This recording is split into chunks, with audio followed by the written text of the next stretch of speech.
السلام علیکم، کیسے ہیں آپ سب؟ امید کرتا ہوں کہ آپ سب خیر خیریت سے ہوں گے۔ اسماء الحسنہ کی ہماری جو پلے لسٹ چل رہی تھی، انشاءاللہ آج اس میں سے ہم مزید اللہ تعالیٰ کے اسم مبارک کے معنی اور ان کے جو فیوز و برکات ہیں، جو وظائف کے طور پر ہم استعمال کر سکتے ہیں، انشاءاللہ اس کے متعلق سنیں گے۔ تو آج مزید اللہ تعالیٰ کے اسم مبارک البصیر کے معنی کے مطابق سے ہم سٹارٹ کرتے ہیں۔ البصیر کے معنی ہے سب کچھ دیکھنے والا۔ جو شخص نماز جمعہ کے بعد 100 مرتبہ البصیر یہ اسم مبارک پڑھے گا، اللہ تعالیٰ اس کے دل کے اندر نور اور آنکھوں میں روشنی پیدا کر دے گا۔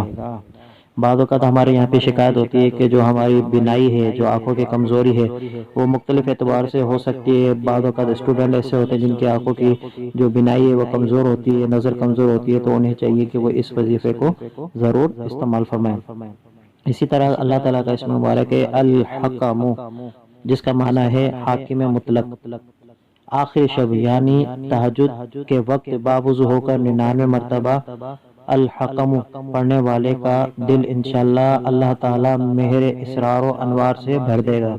یعنی جو اس وظیفے کو استعمال کرے گا، جو شخص تہجد کے وقت اس وظیفے کو الحکم کو 99 مرتبہ پڑھے گا، اللہ تعالیٰ اس کے سامنے اپنی قدرت کو ظاہر فرما دے گا، اور جو چھپی ہوئی چیزیں ہیں اللہ تعالیٰ اس کے سامنے جو اس کو ظاہر فرما دے گا۔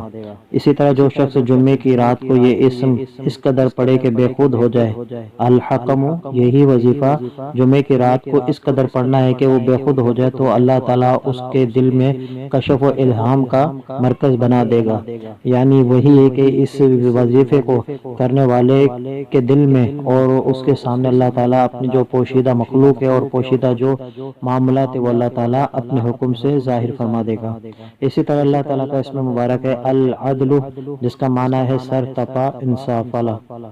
جو شخص جمعے کے دن یا جمعے کی رات میں روٹی کے 20 ٹکڑے کر کر العدل یا عدل لکھ کر کھائے گا، انشاءاللہ اللہ تعالیٰ اس کو عادل بنائے گا اور تمام مخلوق کے دل میں اس کی عزت پیدا فرما دے گا۔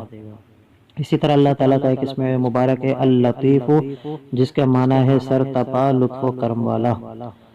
جو شخص 133 مرتبہ روزانہ اللطیف پڑھے گا، انشاءاللہ اللہ تعالیٰ اس کے رزق میں برکت عطا فرمائے گا اور اس کے تمام کام بخوبی پورے ہوں گے۔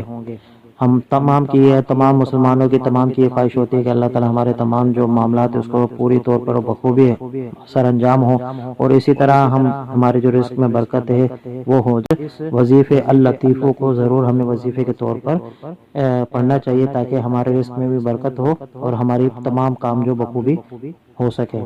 اسی طرح اللطیف فقر و فاقہ، دکھ، مصیبت و پریشانی میں مبتلا شخص کسی بھی وقت اچھی طرح وضو کر کے 2 گانا، یعنی جس طرح ہم نماز میں تحیات میں بیٹھتے ہیں اس طرح بیٹھ کر دل میں اس مقصد کا خیال رکھ کر 100 مرتبہ پڑھے، اللہ تعالیٰ ہمیں اس کام میں کامیابی عطا فرمائے گا۔ تو ہمیں بھی چاہیے کہ ہم اس وظیفے کو ضرور استعمال کریں اور وظیفے کے طور پر اللطیف کو پڑھیں تاکہ ہمارے دکھ تکلیفیں جو معاملات ہیں وہ دور ہو جائے اور اللہ تعالیٰ ہمارے جو معاملات ہیں، جو ہمارے رکے ہوئے کام ہیں، اس کو مکمل فرما دے۔ تو امید کرتا ہوں کہ یہ ویڈیو آپ کو اچھی لگی ہوگی۔ ملتے ہیں دوسری ویڈیو میں، اپنا خیال رکھیے گا۔ اللہ حافظ۔